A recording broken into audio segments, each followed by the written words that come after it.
WBCS prelims পরীক্ষায় objective English যারা প্রতি বছরে ছেড়ে আসো অথবা আন্দাজে ঠিক করো, তাদের জন্য এই অবজেক্টিভ ইংলিশের ইবুকটি খুবই গুরুত্বপূর্ণ। কারণ অবজেক্টিভ ইংলিশের এই ইবুকের মধ্যে যে 1000 এমসিকিউ দেওয়া আছে, সেটি যদি তোমরা সঠিকভাবে প্র্যাকটিস করে যাও, তাহলে ডব্লিউবিসিএস প্রিলিমস পরীক্ষায় 25-এর মধ্যে অনায়াসে তোমরা 17+ স্কোর করতে পারবে। ই বুকসটি একেবারে লেটেস্ট প্যাটার্নের উপরে তৈরি করা হয়েছে, রিসেন্টলি আপডেট করা আছে, এবং এখানে 1000 এমসিকিউ 40টা সেটের মাধ্যমে কমপ্লিট করা আছে। এই ইবুকে মোট পেজের সংখ্যা 90টি। যারা ডব্লিউবিসিএস প্রিলিমসের পরীক্ষা আরো বেটারভাবে করতে চাইছো এবং ইংলিশটাকে সঠিকভাবে প্রস্তুতি নিতে চাইছো, তারা আমাদের এই ইবুকটি সংগ্রহ করতে পারো। ভিডিও ডেসক্রিপশনে পেমেন্ট লিঙ্ক দেওয়া আছে, সেখান থেকে পেমেন্ট করে আমাদের এই ইবুকটি নিজেদের কাছে রেখে দাও প্রিপারেশনের জন্য। এবং আজকের ক্লাসটি আমাদের এই অবজেক্টিভ ইংলিশের ইবুক থেকে করানো হয়েছে। চলো আজকের ক্লাসটি আমরা সম্পূর্ণভাবে দেখে নিই। নমস্কার বন্ধুরা, এমএইচ এডুকেশন ল্যাবে আপনাদের সকলকে স্বাগত জানাচ্ছি।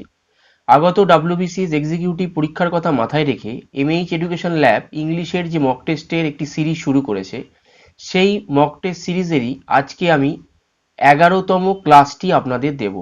এর আগে আমি অলরেডি 10টি ক্লাস আপনাদের এই মক টেস্টের উপরে দিয়ে দিয়েছি। আজকেও এই 11 নম্বর মক টেস্ট ক্লাসে আমি আরও গুরুত্বপূর্ণ কোশ্চেন এনেছি, যেগুলো আগত ডব্লিউবিসিএস পরীক্ষার জন্য কিন্তু খুবই গুরুত্বপূর্ণ। তো চলুন বন্ধুরা, আমরা শুরু করি আজকের এই মক টেস্ট ক্লাসটি। নমস্কার বন্ধুরা, আজকে আমি এই 11তম মক টেস্টে আপনাদের যে কোশ্চেনগুলো করাবো সেগুলো কিন্তু খুবই গুরুত্বপূর্ণ। তো প্রথম দেখুন, বলেছে ডিরেকশন 1 2 3, অর্থাৎ 1 2 এবং 3, এই তিনটে প্রিপোজিশন দিয়েছে, আপনাকে প্রিপোজিশন দিয়ে ফিল আপ করতে হবে। অর্থাৎ বলেছে fill in the blanks with an appropriate preposition. আমি শুরুর ক্লাস থেকেই বলে আসছি যে ডাব্লিউবিসিএস এ কিন্তু 1 থেকে 3টি বা কখনো কখনো 1 থেকে 4টিও প্রিপোজিশন দেয়। সুতরাং আমাদের এই অ্যাপ্রোপ্রিয়েট প্রিপোজিশনগুলি ভালো করে করতে হবে। আমি এই মক টেস্ট ক্লাসটি শেষ হলে আপনাদের এই অ্যাপ্রোপ্রিয়েট প্রিপোজিশনের উপরে একটি লিস্ট আমি আপনাদের প্রোভাইড করে দেবো, যে লিস্টটা আপনাদের একটু ভালো করে একটু মুখস্থ রাখতে হবে। ব্যাস, আর কিচ্ছু না, একটু মুখস্থ রাখতে হবে। আপনারা দেখি যাই থাকুক, অনেকেই আছে এই ইংলিশের সেন্টেন্স অনেকে বুঝতে পারে না, আপনাকে বুঝতে হবে না। আপনি এই শূন্যস্থানের আগে যেটা থাকবে তারপরেই ওগুলো দেয়া আছে, কি বসবে, ইন না অন না ফর না ফ্রম, এরকম অনেক দেয়া আছে। সেই লিস্টটা আপনাকে শুধু একটু কষ্ট করে মুখস্থ করতে হবে। মুখস্থ করলে আপনি যাই প্রিপোজিশন আসুক, যাই দিক, আপনি অতি সহজেই করে ফেলতে পারবেন। তো প্রথমটি দেখুন, বলেছে despite repeated appeals from the local government, the villagers abstain dash the meeting. এতে বলেছে অ্যাট, বিতে বলেছে টু, সিতে বলেছে ফর, আর ডিতে বলেছে ফ্রম। প্রথমে আমি সঠিক অ্যান্সারটি বলছি। অ্যাবস্টেইন ফ্রম, এটা হবে এফ, ডি ইজ এ হবে রাইট অ্যান্সার, অর্থাৎ অ্যাবস্টেইন ফ্রম হবে। মনে রাখবেন, অ্যাবস্টেইন ফ্রম হবে। অ্যাবস্টেইনের পরে কি বসবে প্রিপোজিশন? ফ্রম বসবে। সুতরাং ডি হবে ইজ দ্য রাইট অ্যান্সার। এবার আমি এর বাংলাটা আপনাদের বলে দিই। স্থানীয় সরকার কর্তৃক বারবার আবেদন করা সত্ত্বেও গ্রামবাসীরা বৈঠক থেকে বিরত ছিল। কি বললাম? বারবার স্থানীয় সরকার কর্তৃক বারবার আবেদন করা সত্ত্বেও গ্রামবাসীরা বৈঠক থেকে বিরত ছিলেন। তাহলে এই অ্যাবস্টেইন ফ্রম কথাটার মানে হলো বিরত থাকা। কি বললাম? বিরত থাকা। আপনারা এই বাংলাগুলো একটু লিখে নেবেন। অ্যাবস্টেইন ফ্রম মানে বিরত থাকা। তাহলে এটা বোঝা গেল। তাহলে অ্যাবস্টেইনের পরে কি প্রিপোজিশন বসবে? ফ্রম প্রিপোজিশন বসবে। বোঝা গেল। 2 নম্বরটি দেখুন, হি ইজ ভালনারেবল ড্যাশ ক্রিটিসিজম। বাংলাটা হচ্ছে, এখানে আমি সঠিক অ্যান্সারটাকে বলে দিই। ভালনারেবলের পরে, ভালনারেবল মানে পরে সবসময় টু প্রিপোজিশন বসে, অর্থাৎ ভালনারেবল টু, অর্থাৎ ডি হবে ইজ দ্য রাইট আনসার। তাহলে আমি বাংলাটা বলে দিই, সে সমালোচনার শিকার হয়। সে সমালোচনার শিকার হয়। তাহলে ভালনারেবল টু মানে হচ্ছে শিকার হওয়া। তাহলে ভালনারেবল টু মানে কি? শিকার হওয়া। বোঝা গেল। তাহলে he is vulnerable to criticism. ভালনারেবলের পরে সবসময় টু প্রিপোজিশন বসে। তাহলে হলো সে সমালোচনার শিকার হয়। তাহলে ভালনারেবল টু মানে কি? শিকার হওয়া। বোঝা গেল। 3 নম্বরটি দেখুন, বলেছে we should abide dash our constitution. এখানে যে প্রিপোজিশনটি হবে সেটা হচ্ছে বাই। অ্যাবাইড বাই মানে মেনে চলা। অ্যাবাইড বাই মানে কি? মেনে চলা। অ্যাবাইড বাই মানে কি? মেনে চলা। তাহলে আমি বাংলাটা একটু বলে দিই, আমাদের উচিত আমাদের সংবিধান মেনে চলা। তাহলে অ্যাবাইড বাই মানে কি? হলো মেনে চলা। তাহলে অ্যাবাইড এর পরে সবসময় কি প্রিপোজিশন বসবে? বাই প্রিপোজিশন বসবে। তাহলে অ্যাবস্টেইন এর পরে কি প্রিপোজিশন? ফ্রম। অ্যাবস্টেইন ফ্রম মানে বিরত থাকা। ভালনারেবল টু মানে শিকার হওয়া। আর অ্যাবাইড বাই মানে হলো কি মেনে চলা। বোঝা গেল? পরবর্তী অংশগুলিতে আসুন। বন্ধুরা ডিরেকশন 4 to 7, এখানে দেখুন 4 থেকে 7 বলেছে, এখানে 4 আর 5 আছে। আমি পরবর্তী অংশে 6 আর 7টি বোঝাচ্ছি। প্রথমে 4 আর 5টি দেখুন। বলেছে out of the four alternatives choose the one which can be substituted for the given words or sentence. বলেছে দেখুন, Sarala is always ready to eat anyone's salt। এটি কিন্তু একটা idioms. Sarala is always ready to eat anyone's salt। এই eat anyone's salt এর নিচে underline করা আছে। এর মানেটা কি? প্রথমে আমি আপনাদের বাংলাটা বলে দিচ্ছি। সরলা সর্বদা কারোর অতিথি হতে প্রস্তুত। কি বললাম? সরলা সর্বদা কারোর অতিথি হতে প্রস্তুত। তাহলে ইট এনিওয়ান সল্ট মানে কারোর অতিথি হওয়া।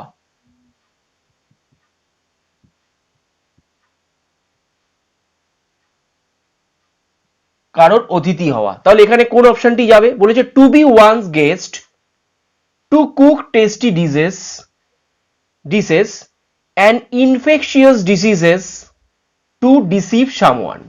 আমি প্রথমে বাংলাগুলো আপনাদের বলে দিচ্ছি। টু বি ওয়ানস গেস্ট মানে কি? মানে কারোর অতিথি। কারোর অতিথি। তাহলে দেখুন এখানে কি বলেছি? ইট এনিওয়ান সল্ট মানে কারোর অতিথি হওয়া। তাহলে এখানে এ হবে ইজ দ্য রাইট আনসার। তাহলে যদি আসে টু ইট এনিওয়ান সল্ট, যদি আসে আপনারা সরাসরি যেটি করবেন টু বি ওয়ান গেস্ট। বোঝা গেল? কারোর অতিথি।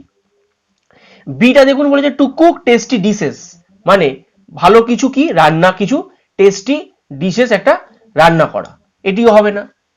অ্যান্ড ইনফেকশিয়াস ডিজিজেস মানে কি? সংক্রামক ব্যাধি। সংক্রামক ব্যাধি, তাহলে এটিও হবে না। টু ডিসিভ সামওয়ান মানে কি? কাউকে প্রতারিত করা। কাউকে প্রতারিত করা, এগুলো আপনারা লিখে নিন। কাউকে প্রতারিত করা। বোঝা গেল? Sarala is always ready to it anyone salt মানে হলো টু বি ওয়ানস গেস্ট মানে কারোর অতিথি হওয়া। তাহলে বাংলাটা কি? সরলা সর্বদা কারোর অতিথি হতে প্রস্তুত। তার মানে ইট এনিওয়ান সল্ট মানে কারোর অতিথি হওয়া। তার মানে এখানে যেটি সব যাবে সেটা হলো টু বি ওয়ানস গেস্ট। তাহলে এটি হবে না, এটা আমি বলে দিলাম। আর অ্যান ইনফেকশিয়াস ডিজিজেস মানে কি? সংক্রামক ব্যাধি। আর টু ডিসিভ সামওয়ান মানে কাউকে প্রতারিত করা। এই বাংলাগুলো একটু লিখে নেবেন। বোঝা গেল? 5 নম্বরটি দেখুন, বলেছে if you develop friendship with an individual you must stand by him through thick and thin. Thick and thin এর মধ্যে আন্ডারলাইন আছে, ভীষণ ভীষণ ইম্পর্টেন্ট। এর মানেটা কি? তুমি যদি কারোর সাথে বন্ধুত্ব গড়ে তোলো তবে তোমাকে অবশ্যই সব পরিস্থিতিতে তার পাশে দাঁড়াতে হবে। থিক অ্যান্ড থিন মানেটা তাহলে কি হলো? সমস্ত পরিস্থিতি, সব পরিস্থিতিতে, খারাপ হোক ভালো হোক যে কোনো সব পরিস্থিতিতে। তাহলে থিক অ্যান্ড থিন মানে কি? যে কোনো পরিস্থিতিতে জিনিসটা দাঁড়াচ্ছে। তাহলে কি হলো জিনিসটা? তুমি যদি কারোর সাথে বন্ধুত্ব গড়ে তোলো তবে তোমাকে অবশ্যই সব পরিস্থিতিতে তার পাশে দাঁড়াতে হবে। তাহলে থিক অ্যান্ড থিন মানে কি? সব পরিস্থিতিতে। তার মানে এখানে কি দাঁড়াচ্ছে? আন্ডার অল সার্কামস্টেন্সেস মানে সব ধরনের পরিস্থিতিতে, অর্থাৎ B is the right answer. এটা কি বলেছে? Think about his or her welfare, অর্থাৎ কি? ভালোর কথা চিন্তা করতে হবে। Think about his and her welfare মানে ভালোর কথা চিন্তা করতে হবে। ভালোর কথা চিন্তা করা, ভালোর কথা, তার ভালোর কথা চিন্তা করা হলো। To accompany through a thick forest মানে গভীর জঙ্গলে সঙ্গ দিতে হবে। গভীর জঙ্গলে সঙ্গ দিতে হবে। গভীর জঙ্গলে সঙ্গ দিতে হবে। ইন ডে অ্যান্ড নাইট মানে দিন এবং রাত্রির মধ্যে, না এটিও হবে না। তাহলে এটিও হবে না। তাহলে হবে কোনটা? আন্ডার অল সার্কামস্টেন্সেস মানে থিক অ্যান্ড থিন মানে সব পরিস্থিতিতে। তার মানে আন্ডার অল সার্কামস্টেন্সেস। তাহলে এই মানেগুলো লিখে নিন। Think about his and her welfare মানে ভালোর কথা চিন্তা করা কারোর, তার, হিজ মানে তার বা তাদের, যাই হোক তার ভালোর কথা কিছু চিন্তা করা হলো think about his and her welfare. বোঝা গেল? সিটা বলেছে কি? To accompany through a thick forest মানে গভীর জঙ্গলে সঙ্গ দেয়া। গভীর জঙ্গলে সঙ্গ দিতে হবে বা সঙ্গ দেয়া। আর ইন ডে অ্যান্ড নাইট মানে বললাম কি দিন এবং রাত্রের, তাহলে এইটাও হবে না, তাহলে যেটি হবে আন্ডার অল সার্কামস্টেন্সেস, তো বি হবে ইজ দ্য রাইট আনসার। যদি থিক অ্যান্ড থিন থাকে তাহলে আপনারা সরাসরি যেটি করবেন আন্ডার অল সার্কামস্টেন্সেস, এটি কিন্তু ভীষণ ইম্পর্টেন্ট। পরবর্তী অংশটিতে আসুন। 8 থেকে 11 দেখুন বলেছে, এখানে 8 থেকে 11 বলেছে, এখানে প্রথম দুটো দেয়া আছে 8 9, পরের অংশে আমি 10 11 আলোচনা করব। এটা ওয়ান ওয়ার্ড সাবস্টিটিউশন দিয়েছে, ওয়ান ওয়ার্ড সাবস্টিটিউশন দিয়েছে। দেখুন বলেছে 8 নম্বরটি দেখুন বলেছে one who স্পেশালাইজেস the in the mathematics of insurance, one who স্পেশালাইজেস in the mathematics of insurance মানেটা হলো যে বীমা সংক্রান্ত গণিতে পারদর্শী। কি বললাম? যে বীমা সংক্রান্ত, ইন্স্যুরেন্স মানে বীমা, যে বীমা সংক্রান্ত গণিতে পারদর্শী তাকে কি বলে? যাক তাকে কি বলে মনে রাখবেন, তাকে বলে হচ্ছে অ্যান অ্যাকচুয়ারি, অ্যাকচুয়ারি বলে, অর্থাৎ এটা হচ্ছে বীমা গাণনিক, বীমা গাণনিক। মনে রাখবেন যে বীমা সংক্রান্ত গণিতে পারদর্শী তাকে বলা হয় অ্যান অ্যাকচুয়ারি অর্থাৎ বীমা গাণনিক। বাকিগুলো জেনে নিন। স্ট্যাটিস্টিশিয়ান মানে কি? পরিসংখ্যানবিদ, পরিসংখ্যানবিদ। এজেন্ট মানে তো আপনারা জানেন, এজেন্ট মানে কি? প্রতিনিধি। আর পেডাগগি মানে কি? পেডাগগ, এখানে আছে পেডাগগ, পেডাগগ মানে কি? পেডাগগ মানে হচ্ছে head of an academic institution. কি বললাম? Head of an academic institution, institution অর্থাৎ কোন প্রতিষ্ঠানের যে হেড তাকে বলা হচ্ছে পেডাগগ। ঠিক আছে, তাহলে এখানে কোনটি হবে না, যেটি হবে সেটি হলো অ্যান অ্যাকচুয়ারি। 9 নম্বরটি দেখুন বলেছে the Mahabharata is a long poem based on a noble theme, অর্থাৎ মহাভারত হলো একটি দীর্ঘ কবিতা যেটি নির্ভর করে মহান বিষয়বস্তুর ওপর, তাকে কি বলে? তাকে বলা হয় মনে রাখবেন এপিক, অর্থাৎ এপিক মানে হলো মহাকাব্য।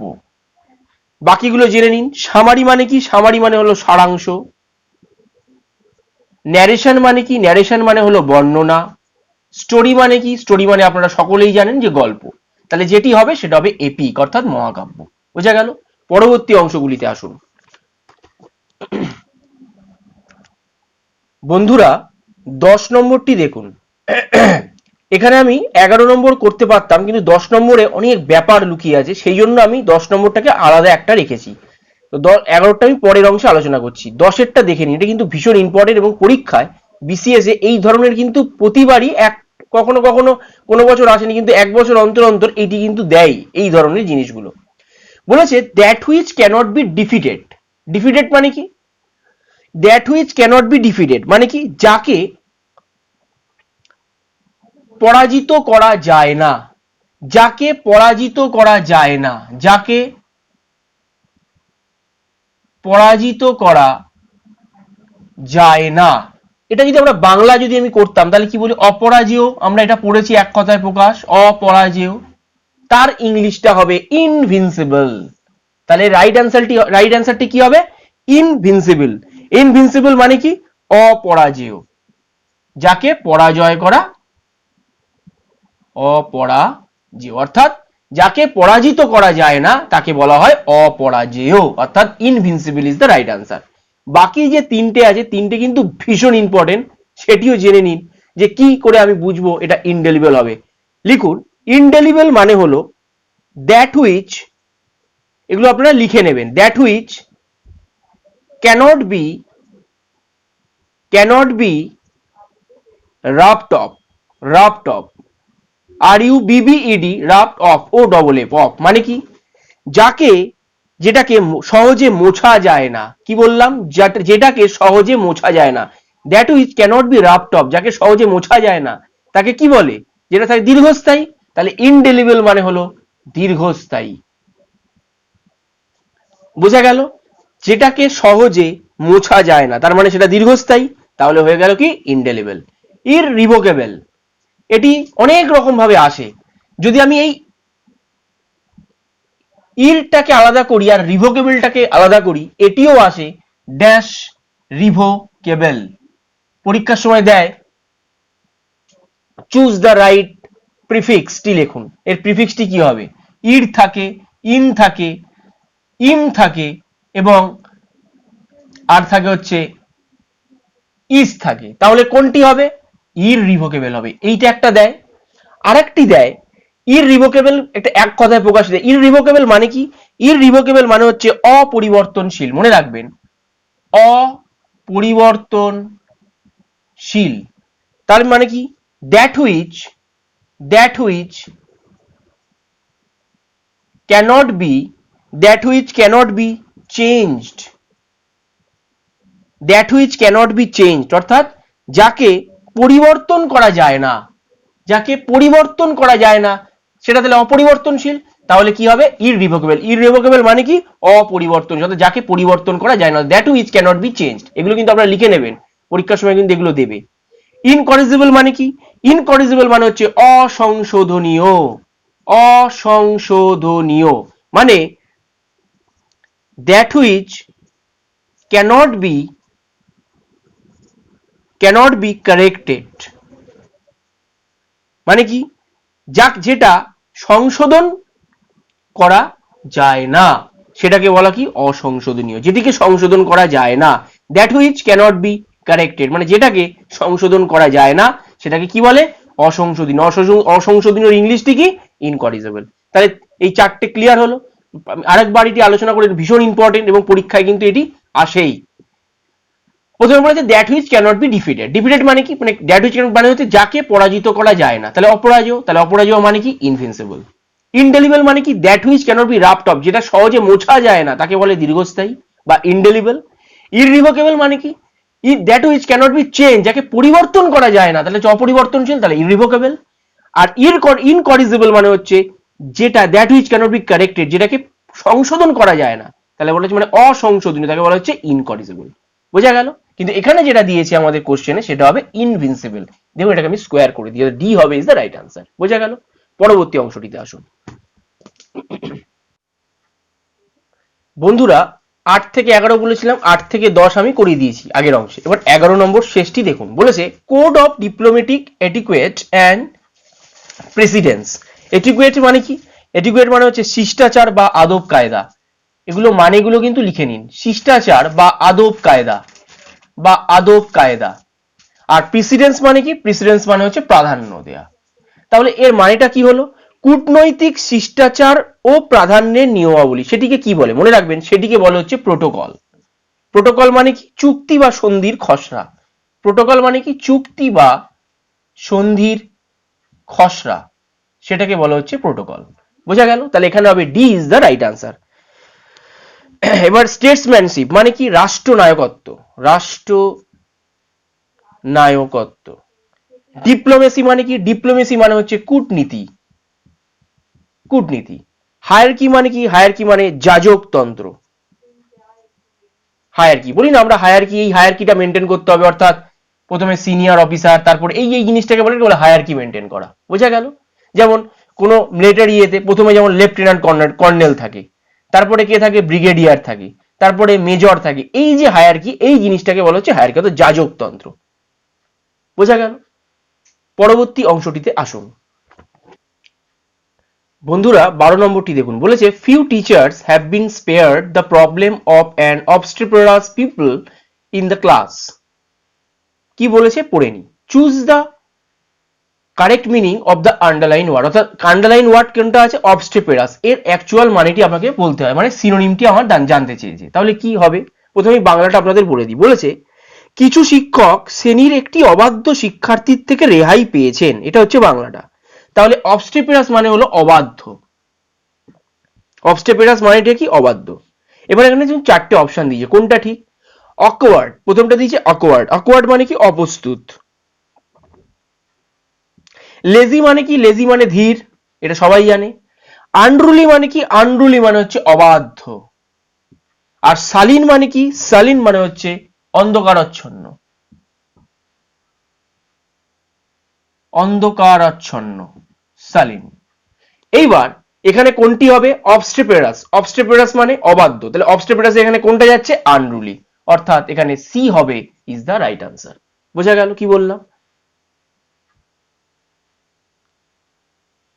তাহলে তাহলে কি কি হলো আমি আরেকবার আপনাদের ডিসকাস করে দিই এটা কি হলো।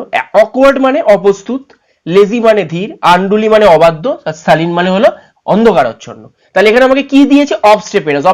অবস্টেপেরাস মানে কি অবাধ্য, তাহলে অবাধ্য কোনটার সঙ্গে যাবে সিনোনিম বলেছে, তাহলে হবে আন্ডুলি। বোঝা গেল।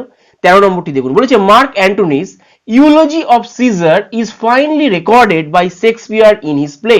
বাংলাটা বলে দিই, বলেছে সিজারের প্রশংসা মার্ক অ্যান্টনির নাটকে শেক্সপিয়ার দ্বারা সুন্দরভাবে বর্ণিত হয়েছে। সিজারের প্রশংসা মার্ক অ্যান্টনির নাটকে শেক্সপিয়ার দ্বারা সুন্দরভাবে বর্ণিত হয়েছে, এটা হচ্ছে বাংলা। তাহলে ইউলজি নিচে আন্ডারলাইন করা, তাহলে ইউলজি মানে কি, ইউলজি মানে হচ্ছে প্রশংসা করা। ইউলজি মানে কি, ইউলজি মানে হচ্ছে প্রশংসা করা, অর্থাৎ প্রশংসা সূচক, প্রশংসা করা। তাহলে এখানে যে চারটে অপশন দিয়েছে, প্রেয়ার মানে প্রার্থনা, অনার মানে কি কোনো কিছু অনার মানে একটা রেসপেক্ট, অনার যাকে বলে, সম্মান যাকে বলে যে সম্মান, অনার মানে হচ্ছে কি সম্মান দেয়া, আর প্রেয়ার মানে হচ্ছে প্রার্থনা, আর প্রেইজ মানে কি, প্রেইজ মানে হচ্ছে প্রশংসা করা, প্রশংসা করা। আর ডিনাউন্সিয়েশন মানে হচ্ছে অভিশাপ, ডিনাউন্সিয়েশন মানে হচ্ছে অভিশাপ। তাহলে এখানে কোনটা হবে, ইউলজি মানে প্রেস, তাহলে এর সিনোনিমটি কি হবে, প্রশংসা, অর্থাৎ প্রেইজ হবে ইজ দা রাইট আনসার। বোঝা গেল। 14 নম্বরটি দেখুন বলেছে দ্য অপোজিট ওয়ার্ড অফ ডুইন্ডেল। ডুইন্ডেল মানে কি, ডুইন্ডেল মানে হলো ক্ষীণ হয়ে যাওয়া। ডুইন্ডেল মানে কি, ক্ষীণ হয়ে যাওয়া, ক্ষীণ হয়ে যাওয়া, ক্ষীণ হয়ে যাওয়া, বা আপনি বলতে পারেন কমে যাওয়া, যদি বাংলা কথা বলেন কমে যাওয়া, ডুইন্ডেল কমে যাওয়া। এবার এখানে আপনাকে কি এই দুটো সিনোনিম দিয়েছে, প্রথম দুটো 12 আর 13 সিনোনিম চেয়েছে, এটা দিয়েছে অ্যান্টোনি অর্থাৎ বিপরীত শব্দ। তাহলে ডুইন্ডেল মানে ক্ষীণ হয়ে যাওয়া, তার অপোজিট কে ক্ষীণ হয়ে যাওয়া মানে এটা কি, কমে যাওয়া। তাহলে অস্বাভাবিকভাবে আমরা বলতে পারি এর অপোজিট হবে বেড়ে যাওয়া, মানে ইনক্রিজ হবে, ইনক্রিজ হবে, ডি হবে ইজ দ্য রাইট আনসার। এবার এই যে ডিক্রিজ মানে কমে যাওয়া, ডিমিনিশ মানে কমে যাওয়া, শ্রিঙ্ক মানে কমে যাওয়া, তাহলে ডুইন্ডেলের এই ডিক্রিজ হচ্ছে সিনোনিম, ডিমিনিশ হচ্ছে সিনোনিম, আর শ্রিঙ্ক হচ্ছে সিনোনিম। তাহলে এই তিনটাও আপনাকে জেনে রাখতে হবে, পরীক্ষার সময় ডুইন্ডেলের আপনাকে সিনোনিমও দিতে পারে। বোঝা গেল। কিন্তু এখানে যেহেতু আমরা অপোজিট দিয়েছি তাই আমাদের এখানে হবে ইনক্রিজ হবে রাইট আনসার। বোঝা গেল। পরবর্তী অংশটিতে আসুন বন্ধুরা। 15 নম্বরটি দেখুন বলেছে চুজ দা, আবার বলেছে অপোজিট ইন মিনিং, অর্থাৎ বিপরীত শব্দ করতে হবে। কি দিয়েছে ওয়ার্ডটা দিয়েছে ফোমেন্ট। ফোমেন্ট মানে কি লিখে রাখুন, ফোমেন্ট মানে হলো উস্কে দেয়া, ফোমেন্ট মানে হলো উস্কে দেয়া বা উস্কানি দেয়া, উস্কে দেয়া। বোঝা গেল। চারটে অপশন দিয়েছে, repulse, seize, control and quell. মানেগুলো আগে জেনে নিন। রিপালস মানে হলো বাধা দেয়া, রিপালস মানে বাধা দেয়া। সিজ মানে কি, সিজ মানে থামা। কন্ট্রোল মানে কি, কন্ট্রোল মানে নিয়ন্ত্রণ। আর কুইল মানে কি, দমন করা। কুইল মানে কি, কুইল মানে দমন করা। মনে রাখবেন কোনো কিছু উস্কে দিচ্ছে, এখানে তাহলে কোনটা যাবে, কোনো কিছু উস্কে দিচ্ছে তার মানে সেটাকে কি করছে, দমন করছে, এটা হবে তার বিপরীত। কোনো কিছু উস্কে দিচ্ছে মানে কোনো উস্কানি দিচ্ছে, কোনো কিছু করাচ্ছে, সেটাকে দমন করা, তাহলে সেটা হবে অ্যান্টোনিম, অর্থাৎ ডি হবে ইজ দ্য রাইট আনসার। বোঝা গেল। তাহলে রিপালস মানে বাধা দেয়া, সিজ মানে থামা, কন্ট্রোল মানে নিয়ন্ত্রণ, কুইল মানে দমন করা। তাহলে এখানে যেটি হবে সেটি হবে ডি, অর্থাৎ quill is the right answer. বোঝা গেল। পরবর্তীটি দেখুন বলেছে fill in the blank with a suitable word. They entered the shop which was a curious dash building. এখানে যে রাইট অ্যান্সারটি হবে সেটা হবে রামশাকল, রামশাকল বিল্ডিং, অর্থাৎ ডি হবে ইজ দ্য রাইট আনসার, অর্থাৎ রামশাকল। কি বলেছে মানেটি, কি হলো মানেটা পুরোটা বললো কি বলছে, বলছে যে তারা দোকানটি প্রবেশ করলো, তারা দোকানটিতে প্রবেশ করলো যা একটি রহস্যময়ী জীর্ণ বিল্ডিং। তারা দোকানটিতে প্রবেশ করলো যা একটি রহস্যময়ী জীর্ণ বিল্ডিং। তাহলে এখানে র্যামশেকেল মানে কি, জীর্ণ, র্যামশেকেল মানে কি, জীর্ণ। এবার তিনটে বাকি যে মানেগুলো আছে সেটিও জেনে নিন। রেনোভেটেড মানে সংস্কার করা, সংস্কার করা। সলিড মানে জানেন আপনারা কঠিন। স্টার্ডি, স্টার্ডি মানে হচ্ছে বলিষ্ঠ, স্টার্ডি মানে হলো বলিষ্ঠ। আর র্যামশাকেল মানে কি, জীর্ণ। তাহলে এখানে কি হলো, তারা দোকানটি প্রবেশ করলো যা একটি রহস্যময়ী জীর্ণ বিল্ডিং। র্যামশাকেল মানে জীর্ণ, অর্থাৎ জীর্ণ বিল্ডিং এ প্রবেশ করেছে। বোঝা গেল? তাহলে সংস্কার করা, রিনোভেটেড মানে সংস্কার করা, সলিড মানে কঠিন, আর স্টার্ডি মানে বলিষ্ঠ। তাহলে এখানে কোনোটি হবে না, যেটি হবে সেটা হবে র্যামশ্যাকেল, অর্থাৎ ডি হবে ইজ দ্য রাইট আনসার। বোঝা গেল? পরবর্তী অংশগুলিতে আসুন। বন্ধুরা 17 নম্বরটি দেখুন, বলেছে fill in the blank with the suitable word. A dash possesses several talents. তাকে কি বলে? যার অনেক ট্যালেন্ট আছে। তাহলে কার ট্যালেন্ট আছে? দেখুন প্রথমে বলেছে, অপশনগুলো বলেছে ভেটেরান। ভেটেরান মানে কি? ভেটেরান মানে হচ্ছে অভিজ্ঞ। ব্যাংকরাপ্ট, ব্যাংকরাপ্ট মানে কি? ব্যাংকরাপ্ট মানে হচ্ছে দেউলিয়া। ভার্সেটাইল মানে হচ্ছে বহুমুখী প্রতিভা সম্পন্ন। বহুমুখী প্রতিভা সম্পন্ন। আর ভ্যাগ্র্যান্ট, ভ্যাগ্র্যান্ট মানে হচ্ছে ভবঘুরে। ভবঘুরে। তাহলে এখানে কি বলেছে? এ ড্যাশ পজেস সেভার, যার প্রচুর ট্যালেন্ট আছে তাকে কি বলে? বহুমুখী প্রতিভা, তাকে বলে ভার্সেটাইল, অর্থাৎ সি হবে ইজ দ্য রাইট আনসার। বোঝা গেল? 18 নম্বরটি দেখুন, বলেছে fill in the blank with the correct word from the option. The committee dash divided in respect to details. মনে রাখবেন, কমিটি অর্থাৎ কি বললো? বলছে কমিটিটি বিশদ বিষয়ে বিভক্ত। এবার এখানে অনেকগুলো অপশন দিয়েছে, ইজ, হ্যাজ, আর, উড, কোনটি বসবে? এখানে যেটি রাইট অ্যান্সার হবে সেটা হবে ইজ। এবার কেন? অনেকে যেটি ভুলটি করে, কমিটির সাথে অনেকে আর করে দেয়, কমিটির সঙ্গে আর করে দেয়। মনে রাখবেন, অনেকগুলো, কয়েকটা কমিটি মানে একটা সংগঠন, কমিটি মানে একটা সংগঠন। এই একটা সংগঠনে অনেক লোক থাকে, এবার তাদেরকে নিয়েই একটাই সংগঠন, সেই জন্য কি ইজ বসলো, মানে কি থার্ড পার্সন সিঙ্গুলার নাম্বার। বোঝা গেল? মনে করুন ইন্ডিয়ান ক্রিকেট টিম, টিম আমরা বলছি ইন্ডিয়ান টিম, এটা মনে করুন ইন্ডিয়ান টিম, ভালো করে বুঝে নিন কনসেপ্ট গুলো। এটা হচ্ছে ইন্ডিয়ান টিম। এই টিমে 11 জন থাকতে পারে প্লেয়ার, 14 জন থাকতে পারে, 30 জন প্লেয়ার থাকতে পারে, কিন্তু আমরা বলছি কি টিমটা একটাই টিম, ইন্ডিয়ান টিম, সেই জন্য এখানে আমরা কি বসাবো? ইজ বসাবো। সেই ঘটনাটি এখানে ঘটলো, অর্থাৎ দ্য কমিটি ইজ হবে ইজ দ্য রাইট আনসার। বোঝা গেল? পরবর্তী অংশটিতে আসুন। বন্ধুরা দেখুন 19 নম্বরটি চেঞ্জ দ্য ভয়েস বলেছে। বলেছে I had written a letter. এবার এখানে চারটে অপশন, প্রথমে আমি আপনাকে, এটা অ্যাক্টিভ ভয়েসে দেয়া আছে, সেখান থেকে আপনাকে প্যাসিভে করতে হবে। এবার এটা অ্যাক্টিভে আছে, এখানে যেগুলো অপশনগুলো দিয়েছে সেটা প্যাসিভের অপশন দিয়েছে। এবার কোনটা হবে সেটি আপনাকে নিয়মটি জানতে হবে। প্রথমে আমি কি বলেছি, ভয়েস চেঞ্জ করতে গেলে আপনাকে প্রথমে সেন্টেন্সটি পড়ে দেখতে হবে যে এটা কোন টেন্সের কোন ফর্মে দিয়েছে। তো স্বাভাবিকভাবেই I had written a letter, এটি কোন টেন্সে দিয়েছে? এটি দিয়েছে হচ্ছে আপনার পাস্ট পারফেক্ট টেন্সে দিয়েছে। কি বললাম? এটি দিয়েছে পাস্ট পারফেক্ট টেন্সে দিয়েছে। এইবার এই পাস্ট পারফেক্ট টেন্সে যখন এটাকে, তাহলে কিসে দিয়েছে? পাস্ট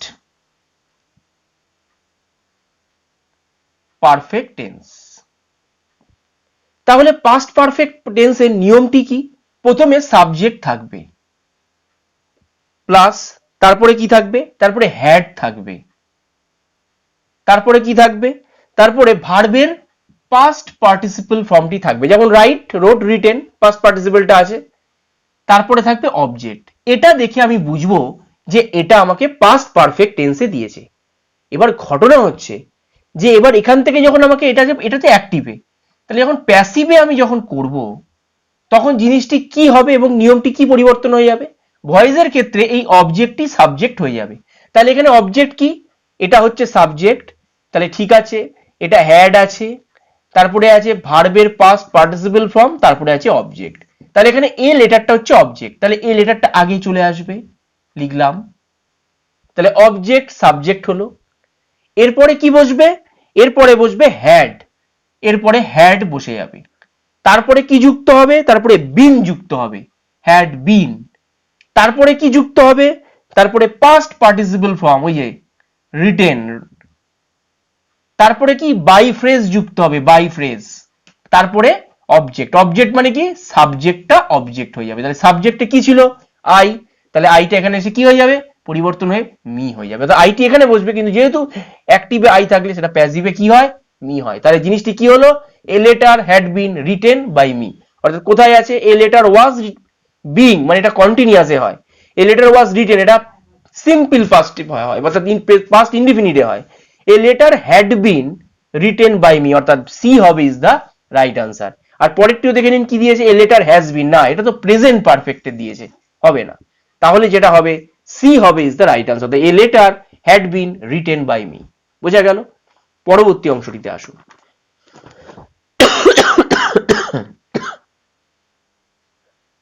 বন্ধুরা 20 নম্বরটি দেখুন দিয়েছে চেঞ্জ দ্য ন্যারেশন। বলেছে they said to me let us play football, অর্থাৎ তারা আমাকে বলেছিল আমাদের ফুটবল খেলতে দাও। এটি জানতে চেয়ে বলেছে, অর্থাৎ তারা আমাকে বলেছিল আমাদের ফুটবল খেলতে দাও। তাহলে এটা ডাইরেক্ট স্পিচে আছে, এটা ডাইরেক্ট। তাহলে এটাকে আমাকে যদি ইনডাইরেক্ট করতে হয় তাহলে আমি কিরকম বলবো জিনিসটা? দেখুন, আমাদের ফুটবল খেলতে দাও, তার মানে যাকে বলছে সে দিতেও পারে নাও দিতে পারে, সে কিন্তু জিজ্ঞাসা করছে না। তারা আমাকে বলেছিল, অর্থাৎ কেউ আমাকে বলছে লেট আস প্লে ফুটবল, অর্থাৎ আমাদের ফুটবল খেলতে দাও। তার মানে আমি দিতেও পারি নাও দিতে পারি, মানে প্রপোজড। প্রপোজড এটা একটা হবে, প্রপোজড। আস্কড হবে না, কারণ জিজ্ঞাসা করার কোনো ব্যাপার নেই। টোল্ড মানে বলার কোনো ব্যাপার নেই। এখানে যেটি হবে প্রপোজড, অর্থাৎ they proposed me that they should play football, অর্থাৎ সি হবে ইজ দ্য রাইট আনসার। কেন প্রপোজড হলো? অর্থাৎ এটা প্রস্তাব দিল, যে মানে তারা দে সেইড টু মি, মানে তারা আমাকে বলেছিল, মানে কি তারা প্রস্তাবটা দিল যে আমাদের ফুটবল খেলতে দাও। তার মানে এটা যদি আমি ইনডাইরেক্ট বলি, তার মানে এটা প্রস্তাব দিল, তার মানে দে প্রপোজড মি, তাহলে তারা আমাকে প্রস্তাব দিয়েছিল যে যে তাদের ফুটবল খেলতে দেওয়া উচিত, অর্থাৎ দে শুড প্লে ফুটবল। তাহলে হবে সি হবে ইজ দ্য রাইট আনসার। বোঝা গেল? 21 নম্বরটা দেখুন, বলেছে এটা কিন্তু খুব ইম্পর্টেন্ট ন্যারেশন। 21 নম্বরটা দেখুন, বলেছে গিফট অফ দ্য গাব। গিফট অফ দ্য গাব মিন্স মানে কি? গিফট অফ দ্য গাব মানে এটা একটা ইডিয়মস, এর মানে হলো talent for speaking. Talent talent for speaking, এটিও আসে অপশনে, যদি না আসে এটিও জেনে রেখে দিন। ম্যাক্সিমাম কিন্তু এটি দেয় অপশনে, ট্যালেন্ট ফর স্পিকিং। যদি না দেয় তাহলে এর মানেটা হলো গিফট অফ দ্য গাব মানে ট্যালেন্ট ফর স্পিকিং। এখানে যে অপশনগুলো দিয়েছে, ইন্টেলিজেন্স মানে বুদ্ধিমত্তা, গুডনেস মানে হচ্ছে ধার্মিকতা, দয়া বা সাধু চরিত্র, যাই বলুন না কেন, গুডনেস ভালো দিকগুলো দেখছে। আচ্ছা, হিউম্যানিটি, হিউম্যানিটি মানে কি? মানবিকতা। হিউম্যানিটি মানে মানবিকতা। আর এলোকুয়েন্স মানে কি? এলোকুয়েন্স মানে হলো বাক্যবাগীশ। বাক্যবাগীশ, বাক্যবাগীশ। তাহলে এখানে যেটি হবে কি আছে? গিফট অফ দ্য গাব মানে ট্যালেন্ট ফর স্পিকিং, মানে কি কথা বলার যে ট্যালেন্ট সেটাকে বলা হচ্ছে গিফট অফ দ্য গাব। তাহলে এলোকুয়েন্স অর্থাৎ বাক্যবাগীশ হবে ইজ দ্য রাইট আনসার। যদি ট্যালেন্ট ফর স্পিকিং থাকে, দুটো দেয়, এক ট্যালেন্ট ফর স্পিকিং দিতে পারে, বা দুই যদি না দেয়, একটু কঠিন যদি দেয় তাহলে এলোকুয়েন্স দেবে। অর্থাৎ আপনি দুটো মানে দিয়ে রাখেন, গিফট অফ দ্য গাব মানে ট্যালেন্ট ফর স্পিকিং বা এলোকুয়েন্স অর্থাৎ বাক্যবাগীশ। বুঝা গেল? পরবর্তী অংশটিতে আসুন। বন্ধুরা 22 নম্বরটি দেখুন, বলেছে choose the right phrasal verb. বলেছে আইডিয়ালনেস ড্যান্স প্রপার্টি, এটি দিয়েছে। এটি কি হবে? যেটি সঠিক উত্তরটি হবে সেটি হবে ব্রিংস অন, অর্থাৎ আইডিয়ালনেস brings on poverty. Brings on মানে কি? উৎপন্ন হওয়া বা প্রডিউস বা বয়ে আনা, যাই বলবেন। অর্থাৎ অলসতা, দরিদ্রতা বয়ে আনে বা নিয়ে আসে। তাহলে এখানে ব্রিংস অন হবে। ব্রিংস অন মানে উৎপন্ন হওয়া বা প্রডিউস বা বয়ে আনা। ব্রিংস ডাউন মানে কি? ব্রিংস ডাউন মানে হচ্ছে ওভারথ্রো করা বা পদচ্যুত। ওভারথ্রো বা পদচ্যুত করা। ব্রিংস ডাউন মানে পদচ্যুত করা বা ওভারথ্রো করা। ব্রিংস আপ মানে কি? ব্রিংস আপ মানে হচ্ছে রেয়ার বা লালন পালন করা। লালন পালন করা। ব্রিংস আন্ডার মানে কি? ব্রিংস আন্ডার মানে হচ্ছে বশীভূত করা। বশীভূত করা বা সাবডিউ। তাহলে ব্রিংস আন্ডার মানে কি? বশীভূত করা বা সাবডিউ। এখানে কোনটি হবে? এখানে হবে ব্রিংস অন, অর্থাৎ উৎপন্ন বা প্রডিউস বা বয়ে আনা, অর্থাৎ আইডিয়ালনেস ব্রিংস অন পভার্টি। 23 নম্বরটি দেখুন, বলেছে চুজ দ্য রাইট, এটাও ফ্রেজাল ভার্ব দিয়েছে। বলেছে the train dash 5 minutes early. এখানে যেটি হবে সেটা হবে গেট ইন। গেট ইন, অর্থাৎ the train get in 5 minutes early. Get in মানে কি? অ্যারাইভ। অ্যারাইভ, অর্থাৎ ট্রেনটি 5 মিনিট তাড়াতাড়ি পৌঁছলো, অর্থাৎ গেট ইন মানে অ্যারাইভ করা বা পৌঁছানো। তাহলে the train get in 5 minutes early. এবার গেট ডাউন মানে কি? গেট ডাউন মানে রাইট, কোনো কিছু লেখা। গেট অন মানে কি? গেট অন মানে হচ্ছে make progress, make progress, make progress মানে উন্নতি করা। গেট থ্রু মানে কি? গেট থ্রু মানে পাস করা, মানে কোনো এক্সাম রিলেটেড যদি কিছু বলে সে এক্সামে পাস করলো তার মানে হচ্ছে গেট থ্রু হবে, বোঝা গেল। আর গেট ইন মানে অ্যারাইভ করা, অর্থাৎ the train get in 5 minutes early, অর্থাৎ ট্রেনটি 5 মিনিট তাড়াতাড়ি পৌঁছালো। তাহলে এখানে হবে D is the right answer, অর্থাৎ গেট ইন হবে রাইট অ্যান্সার। আর আগেরটা কি হবে? ব্রিংস অন, অর্থাৎ ব্রিংস অন মানে বয়ে আনা বা প্রডিউস করা, যাই হোক, the আইডিয়ালনেস brings on poverty. Are the train get in 5 minutes early, বোঝা গেল। পরবর্তী অংশটিতে আসুন।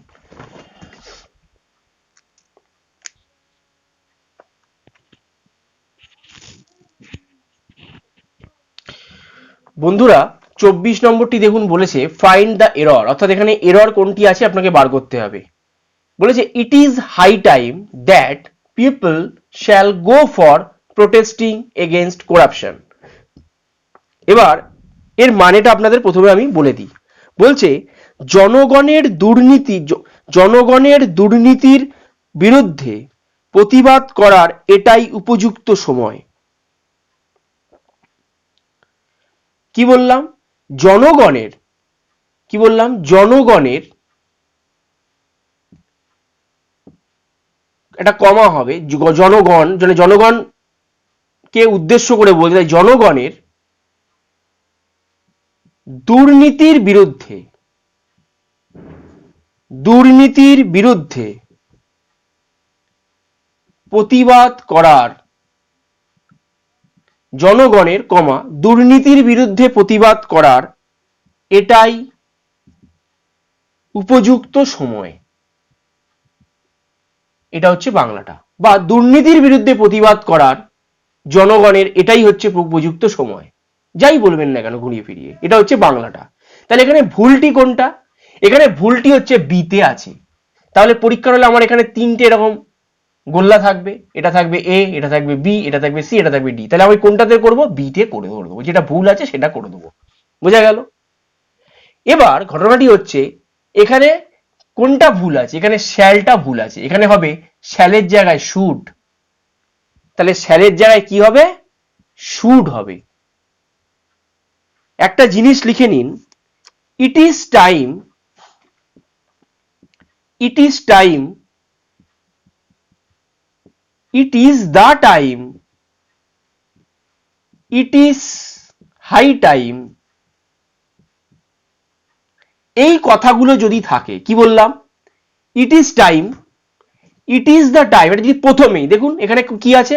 ইট ইজ হাই টাইম প্রথমেই আছে, তাহলে এখানে কি আছে? হ্যাঁ, ইট ইজ হাই টাইম। এই তিনটে কথা, it is time, it is the time, it is high time, এই কথাগুলো যদি থাকে, মনে রাখবেন আর ইউজড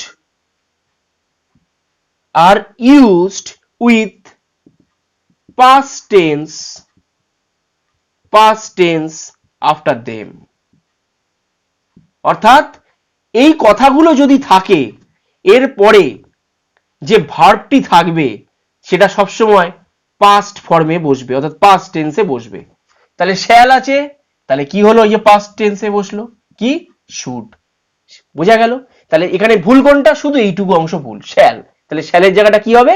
শুড হবে। কেন না? ইট ইজ টাইম, এটা নিয়ম। It is time, it is the time, it is high time, এই কথাগুলো এর মধ্যে যে কোনো একটা থাকলেই এরপরে সবসময় পাস্ট টেন্সটি বসবে, বোঝা গেল। পরবর্তীটিতে আসুন।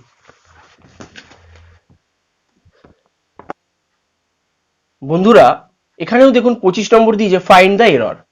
25 নম্বরটি বলেছে according to the manager's opinion the work was done in time. মানেটা হচ্ছে ম্যানেজারের মতে কাজটি হয়ে গিয়েছিল, ম্যানেজারের মতে কাজটি হয়ে গিয়েছিল, এটা হচ্ছে বাংলাটা। তাহলে এখানে ভুল কোনটা? এখানে এতে আছে ভুল, এতে ভুল আছে। তাহলে যদি অপশনে এরকম থাকে চারটে গোল্লা এ বি সি ডি, তাহলে আপনারা কি করবেন? এই এতে ভরাট করে দেবেন, বোঝা গেল। অনেকে কিন্তু এই ভুলটি করে, ওই জন্য আমি বারবার করে প্রতিদিন আমার এটা দেখানো। According to the manager's opinion, এখানে ভুল কোনটা? এখানে according to the manager opinion, অর্থাৎ মনে রাখবেন according to an opinion cannot be use together. এটা লিখে নিন, এই নিয়মগুলো কিন্তু ভীষণ ইম্পর্টেন্ট, পরীক্ষার সময় কিন্তু ভীষণ আসে। According to and opinion